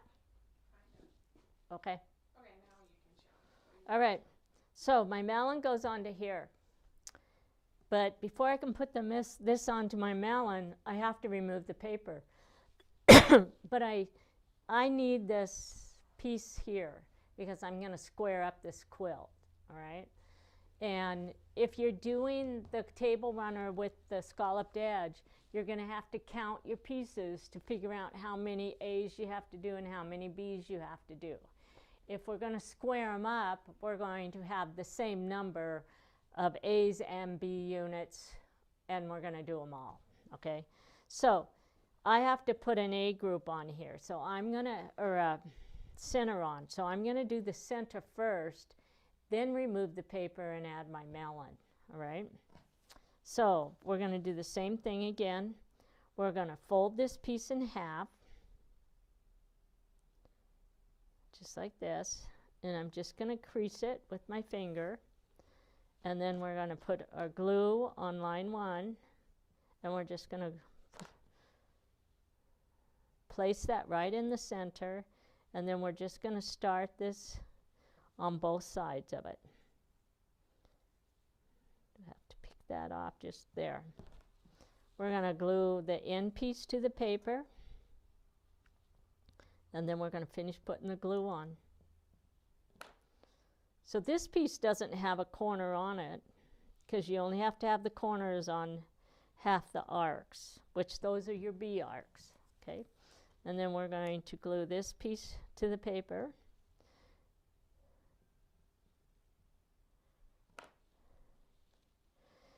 And the glue that I'm using, once it's dry, the paper pops right off of it. So it's not going to hold it there. All right. I got to get a drink. Sorry, you guys.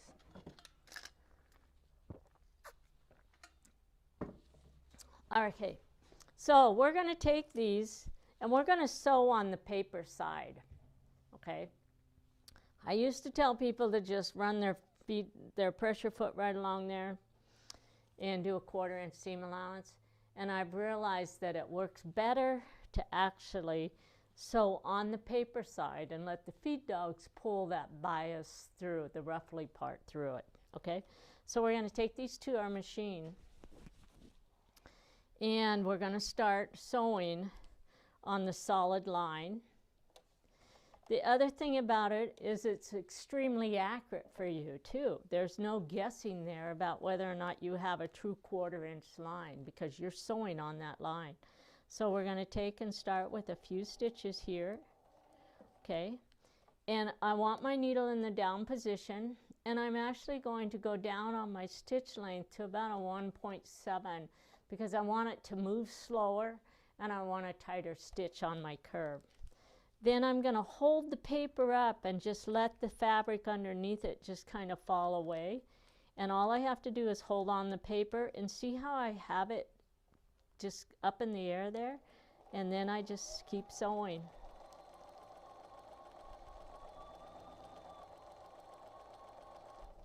And if I feel like it's going to pucker or something, I can just move this a little bit. But I very, very seldom get a pucker in there as long as I hold that paper up. You don't want to put your weight on it like this because then you're going to sew puckers in it. That fabric's got to be able to move freely past the feed dogs. And you're just going to stay right on the line.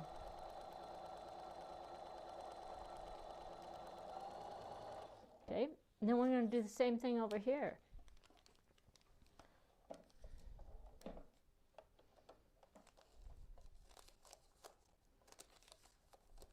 Start sewing on the line.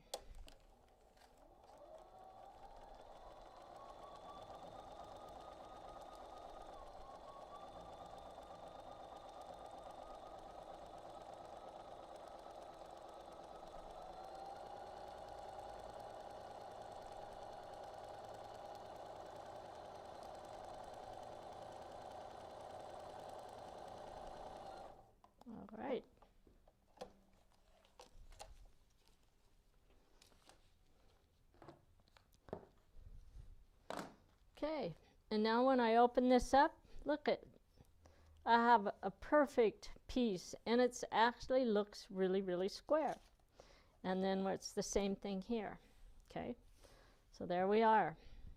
So I want to step back just a little bit, and I want to show you something. So we were talking about the smart corners, okay? So I trimmed all the smart corners on my pieces, but I want to show you, I left a piece here to demo on, okay? And I think I'm going to go over and demo this over at the other camera.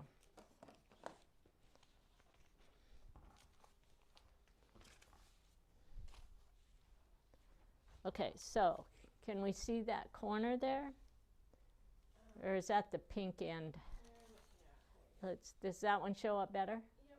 Okay, so I need my smart corners cut here, so how do we do it? Okay, so now here's my paper here. So there's some little lines here, and it says for your smart corners, and it's written on the paper.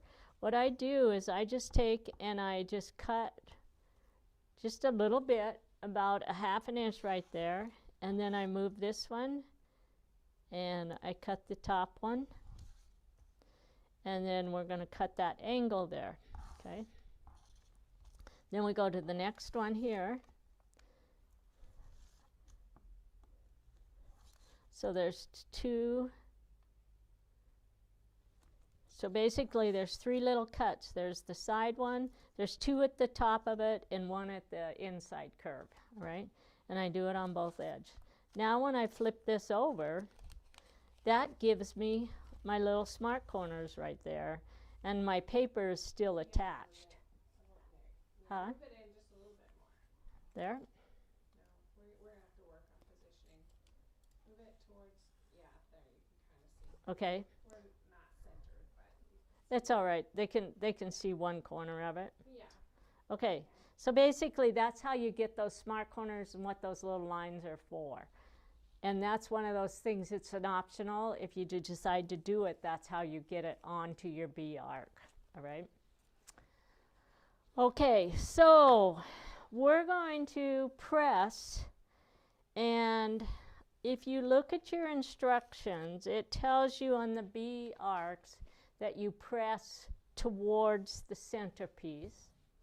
On the A arcs, we have to press towards the arc. Okay, so in order to press towards the arc, I have to remove my paper.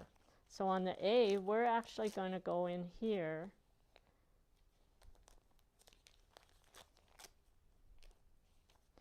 and get rid of all of this paper.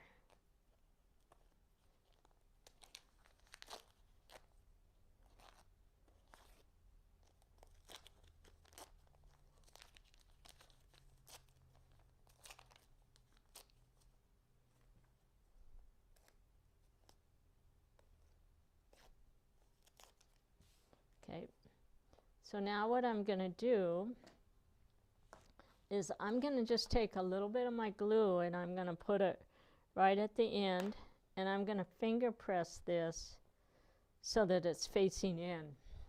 And then I'm going to do the same thing here, just to get that end so that it, and now we'll go to the iron and we're going to press this to this direction, and then this one is pressed towards the center, all right? So let's grab this. And this isn't necessarily a real easy pressing. You have to kind of fold it under and work it. So I usually work on the back side of it first. And then after I get that, then I come to the top and press. Okay, and now I'm going to grab my starch pen over here. We're going to see which one is going to work the best for me. I think this one will. Yeah. And I'm going to put that starch right along that curve.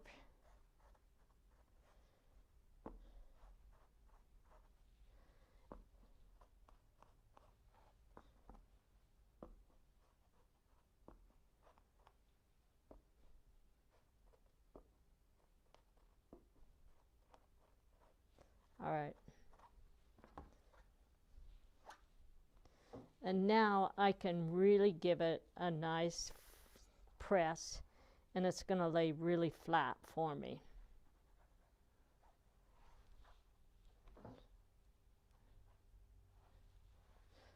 All right.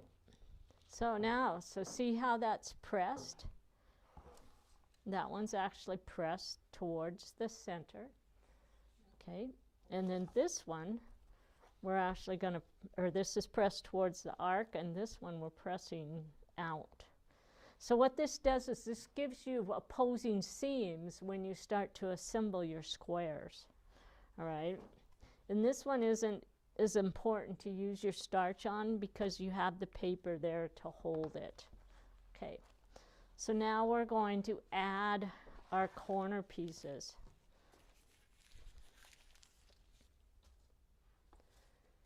So you don't do all of the corners identical, okay? So you need to pay attention to your instructions, but most patterns are going to require you to have two pieces like this. So I have these two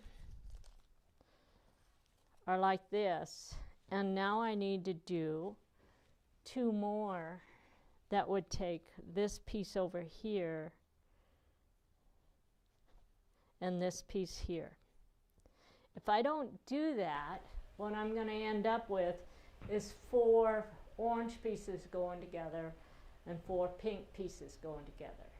Okay? Now, the way that your table runner works, some of it's like that. Okay?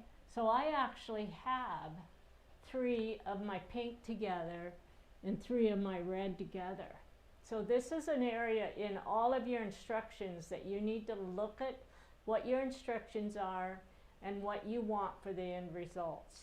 And normally when we do a table runner, this is the way we do them. We keep all those colors together. So I would actually do all of them like this. All right? If I was doing a big quilt like this, I have to do half of them pink, orange, orange, pink. And that gives me the 4 colors in the middle. All right? So just pay attention to that and what your instructions tell you. And they always tell you how to build them and where to put those fabrics. If you're doing multiple colors in the corner, then basically we refer to every corner piece as a light, a dark, a light, a dark. And you just have to divide them up and say, these are my dark piles, these are my light piles, and figure out where they go. So normally I work with either 2 colors for the corner or 4 colors for the corner, okay? And so on this block, I actually have 4 colors. I have a peach and a green, and over here I have a purple and a mauve, all right? And that's the same way throughout the whole quilt. But what if I had a quilt pattern, which we do, that has the center one color, the next row is another group of colors, the next row is another group of colors. The only way to sort that out is really to lay it out and pin your colors onto the pieces that they need to be on, because it's too hard to figure out how many colors go here. You're going to spend more time doing the math on it than you will actually just putting it on the wall and figuring out where that next row and what pieces go where with it. All right? So on this particular table runner, because of the way we're doing it, we're actually going to leave this and go like this because they're all the same color. You might want to look at the instructions on that though, Mom. You don't think they are all the same colors? Well, I know the Quiltster images are not the same color. They're not. They use it 4 and 4. They put Okay. the opposite color on the center. So that may have just been your like editorial choice, but I don't know what the instructions say. Well, let's look at the instructions and see what it tells us on this. So you're right, Judelle. So that Mom was made just her me on sample wrong. So Yeah.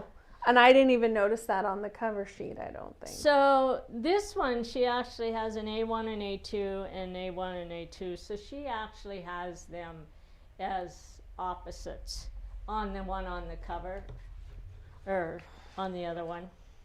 Yeah, whatever, the cover sheet probably has them all going together, but your Quiltster images may have them. Put those in as different colors. Right, so I may need to just make a note on that, only because you didn't do the cover the same way as we did the... Yeah, because I kept these the same and I kept these the same. So I had to go through and lay it out and figure out how I wanted to do it, all right? And you have that option, and that's what you guys have to realize when you're doing wedding ring quilts. You really have several options that you have to consider. And so basically when I look at this, I can tell from the way it's pressed. Hold on. They can't see your fingers on that view. Okay, show it again. This piece here is my B arc right here, okay? And then this piece here is my B arc right here, okay? So actually, if you look, it is the opposites. So what I did is when I went to the outside, I probably did opposites on 1, 2, 3, 4 of them, and then when I got to the outsides, I flipped them the other direction, okay? So I laid them all out to get that look on there, all right? So that's just one of the things you got to think about when you're playing with the corners, is you got to figure out how you want those corners to go together. And if you sew them on and you decide that you don't like the way the colors are going, they're really easy to pull off. Just don't remove the papers until you get them up on the walls to see what you want. So if you want to change it, you can just cut it off and move it to the other piece. So, all right. So we'll go ahead and do the way the pattern tells us to do it that way, and I'm going to sew them on. We're going to flip it over. All we have to do is fold the paper back along that line. You'll probably have to tear a little bit of the thread stitches, and then you're going to lay it right in the corner there, okay? So when you look at this, you're going to look at it, and I've got a 3-inch square here, okay? And I think that's what the pattern tells you to cut, is those 3-inch squares. It may tell you 3 inches by 2 3/4. So if you're wanting to conserve a little bit of fabric, because I know on that 16-inch one, if you do the 16 arcs, you're not going to have enough corners for your pieces without getting more fabric. But if you cut those down, and so you can actually, if you cut these at just a little bit more than 2.5, you can get an extra piece off of your strip, which is all you need, is just that one extra piece. So if you actually cut that at about 2 3/4, so it's 3 inches by 2 3/4, it's enough to get that to cover, okay? The reason we go with the 3 inches is because if you don't have that 3 inches, and a lot of people will lay it on there, they end up, and they lose their, when it's folded back, they don't realize that they have it down too low. And so I just found that 3 inches, it always gives us enough extra coverage that we don't have to redo it. But you can see how much that you actually have left over here. So you could easily cut off a little bit to get more pieces on there. And also, I'm going to make another quick comment on this because it came up the other day. I had someone call me because the new wedding star pattern says to cut 3 1/4 inch strips. The flowers for my wedding ring says to cut 3 1/4 inch strips. Some of our other patterns say to cut 3-inch strips. I need to look back at Quiltster and see what it says, but they're actually 2 3/4. No, they say 3 1/4. So here's why. In flowers for my wedding ring, you make the geese. Oh, that's right. And we cut the last corner. See the squares in the. You might have to show them on the bottom next because they can't see the top. Okay. So show them that one there. In the geese, there's that square right there. So that needs a slightly bigger piece, and the way we set up the flowers for my wedding ring, you can cut those squares out of the leftover strip, but you need it to be a 3 1/4 inch strip. So I don't know. I might have to go back and double check some of them, because if you're doing the geese square border, you might want to cut those a little bit bigger as far as strips go. If you're not, you can cut them at 3 inches. And Mom says you can cut them even a little bit less if you need a little more space. But there's just play with it and then see where you are. If you have lots of fabrics, it's not going to make a difference. That 1/2 inch isn't going to make a difference. But sometimes you might need a couple of those extra pieces. So I normally cut mine 3 inches by 2 3/4 inches. But sometimes you have to have more and sometimes you don't. So, all right. So let's go ahead and set this on here. When you're doing in chain piecing, it's just easier to have that extra width, because then you don't have to pay attention to where it's at. And you would think, oh, well, that's a lot of extra fabric, but it's really not. You're looking at maybe an extra 3/4 of an inch of fabric that you're wasting, and it really simplifies what you're doing to have that extra room there to play with. So then this piece is just going to be folded back. I'm going to tear that thread.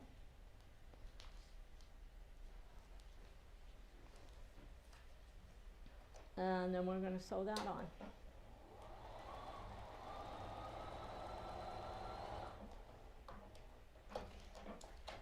So there you go.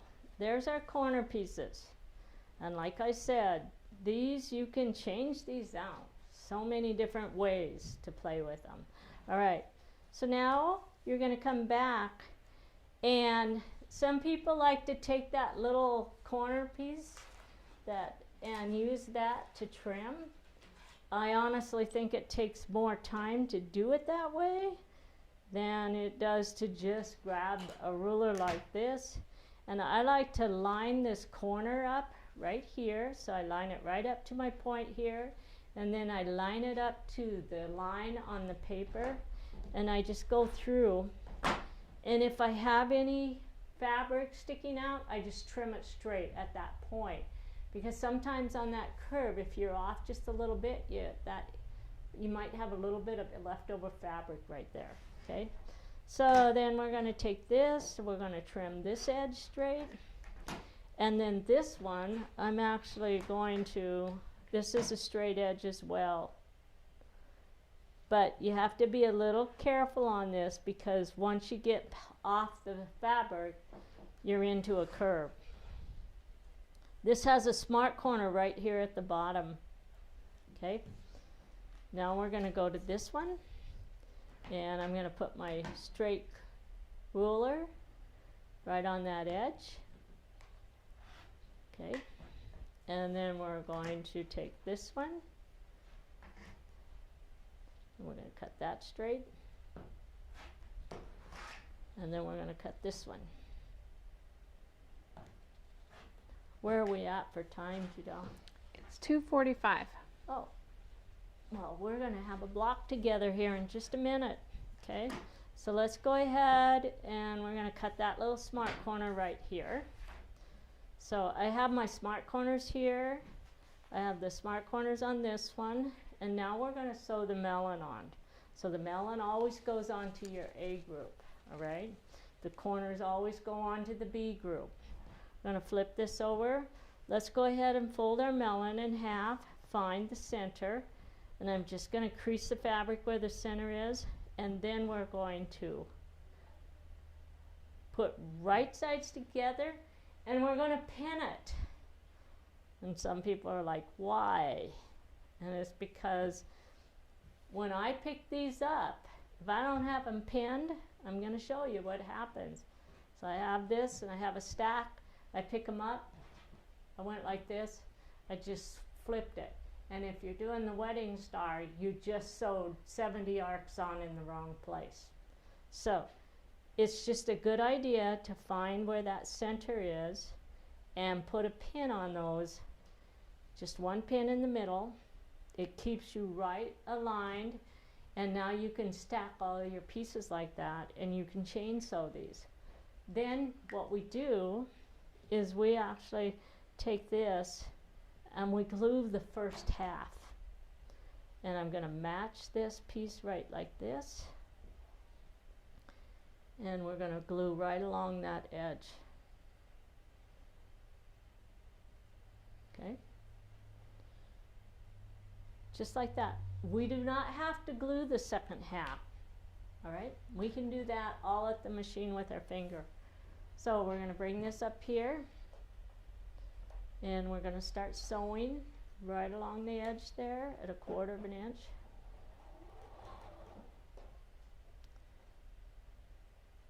And you're probably going to have to hold on to this.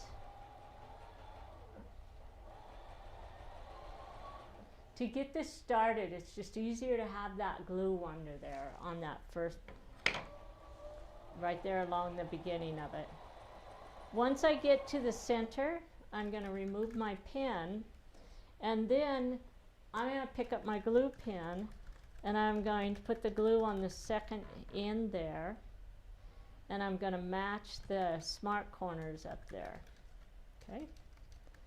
Then I'm just going to take and put one finger on each seam, just like that, and now it's all in place. There's no stretching. I'm sewing a 1/4 inch seam allowance, and you got to follow through on it. Don't veer off on the end. Okay? So now when we look, we have our melon on there. Okay? And those smart corners make it so that you can actually, it just fits perfectly. There's no dog ears there to mess with. So in my instructions, it's going to tell me to press into the arc. So I'm going to go do the pressing. I'm going to actually put a little bit of glue right there at the end and fold that in. Because if the glue comes, the pressing flips on me in my sewing process, then I don't have opposing seams when I go to put it together. So let's go press it.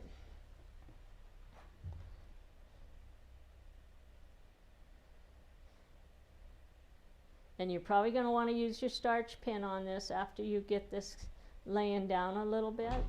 So there we go.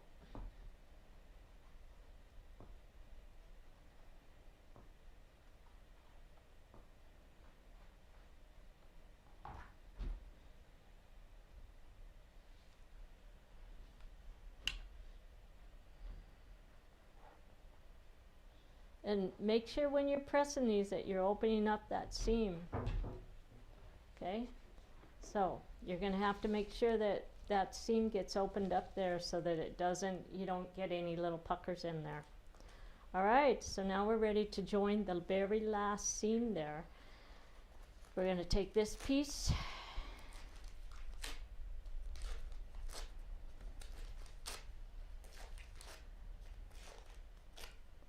And all of these little papers here, they don't have repositionable glue on them. So just put them in a little bucket and save them, because you're going to use them here in just a little bit. Okay, and then we're going to get rid of the stuff in the seam allowance right there. The first little bit of it's going to be hard because we glued that down, and then the rest of them come right off. And the only reason I glue those down right at the beginning is because I don't want those to move on me. Okay, so now these have to match up, and this 4 patch has to match right along that curve there. Okay, so we're going to find the center again. And I'm just going to bring it together, fold it, find my center, crease it, and place that right on that line. And again, we're going to put a pin in there. Okay. I'm going to get rid of all of these little loose threads along the edges there. So all of these corners have smart corners. When I lay this on here like that, I just want, this is why we use the smart corners.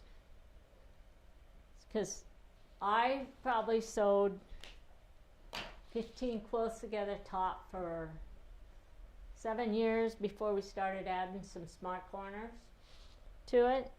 And I realized I used to always line these up straight along there. They don't line up straight. See how you have a little bit of an angle there? This comes out at an angle and this comes off at that. So they really don't line up straight. And once you realize that, you know how to set that down there with yours. If you don't cut your smart corners, you just have your dog ears sticking out and you know how to line it up. So it's just mostly this teaches you how that's supposed to set before you start.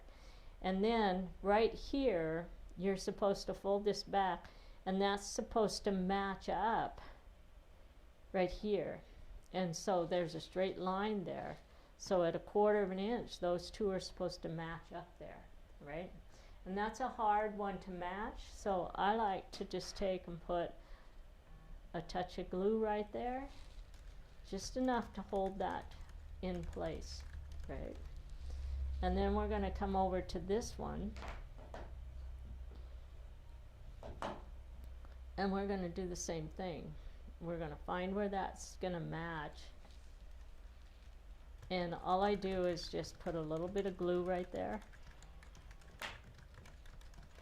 Just to hold that, all right? And if you have some little tiny pins, you can actually come in here and just slip a little pin right there.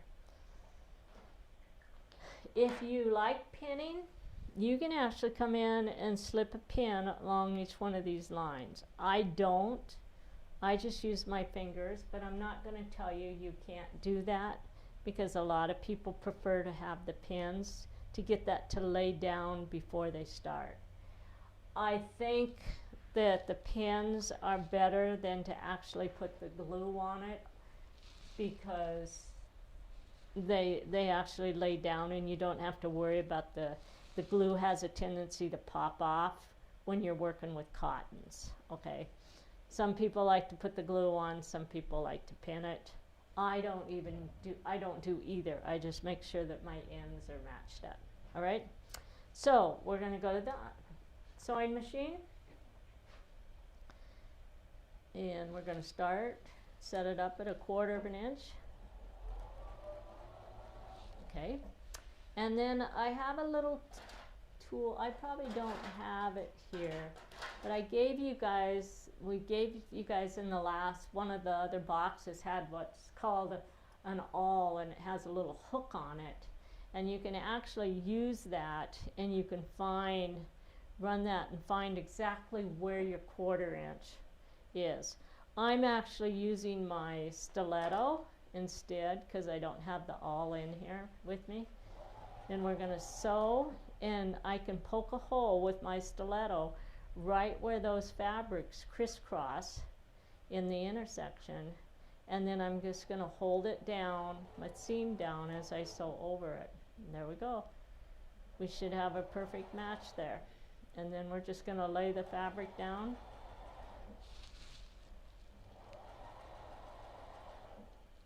And that center pin really helps a lot.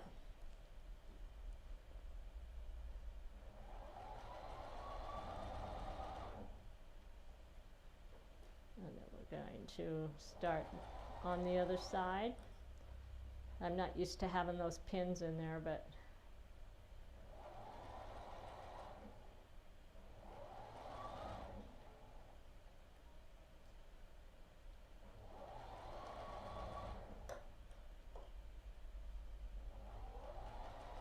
okay, and then right here, I have a perfect match right at the end, okay, and I'm going to pull that pin out where those two, and I'm just going to double check with my stiletto and make sure that I'm right in that intersection, and I am, and I'm just going to poke a little hole with my stiletto, and then I'm going to hit that spot with my needle on the machine. And the corners, remember the corners are actually straight seams. So you start out straight seam from here to here, curved, and when you get to here, it turns into a straight seam again, right? So now we're going to take this. This seam is pressed towards the melon. and the A unit, okay? Look at how nice that's setting. So now we're going to take this to our iron and we're going to press it.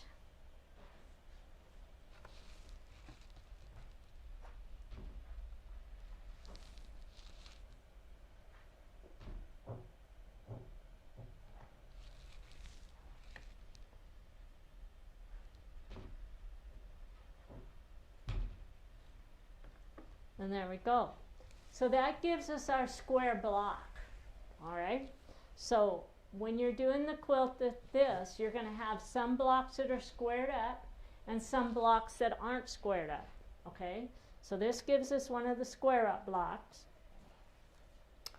This one, you're going to have some of them that are going to look like this. And then what you do is you add the corner. Let's go ahead and trim this really quick.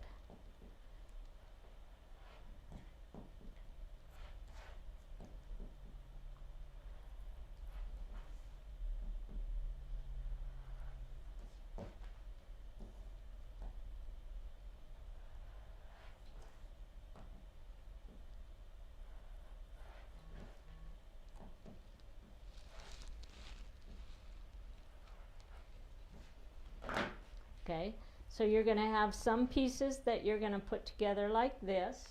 So you have a center on the B arc and you have the melon on the A arc, and that gives you the curve there, all right? And then you're going to have some pieces that look just like this,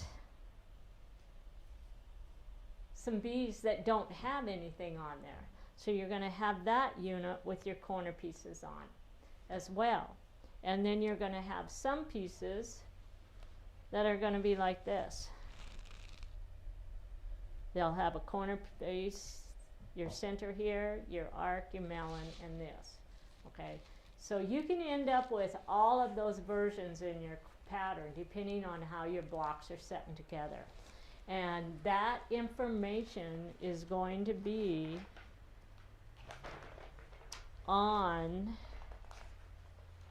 you're going to be able to see a picture of what you have to build on page 11 in your instructions, okay?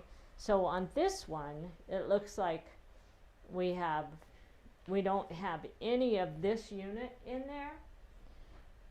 This one is normally used when we're working with the apple core setting. So your units are all going to be this group here, or they're going to be a B arc with an A unit. Whoops, here we go. So when you look at this, and then you're going to have this unit here. So those are the units you're going to work with. Does that make sense? I hope so. Because when you start making them, you're going to have to understand that, okay? And you will have your colors on those pieces there. So that's those two pieces. This one is this piece and this piece right there, and that's your square. And that's what that tells you on page 11, all right? I think we've covered most everything to get through your table runner. And when we get ready to do our next one on the wedding ring, which one are we doing? Is it the wedding star? Or it's the wedding star table topper. So the next one's actually going to be focused on the star unit and how we pair up all of those components. So if you're interested in that, or if you have the box, we'll see you in that and video. We can probably also demo an apple core construction on that one too. We probably can. So if we, because we're working on that grandma's wedding ring anyway. So. Yep. Okay. All right. I think we're good for you today. Have good pictures. The instructions are put together great in here. So just study your pictures and then come back and watch your video to watch all of the little tips and tricks that we have. And you'll have your table runner together in no time at all. They don't take very long. I think it took me a day to make all of the pieces and sew that all together on that one. We also have, I will bring this up, so if you do this technique right here, we're going to attach a video out with the box program that shows you how I do the inside corners on here, okay? And you might want to watch that video before you make the decision whether you want the scalloped edge or if you want to square it up, because that video might just tell you which way you want to do it. Okay? All right, you guys. We'll talk to you later.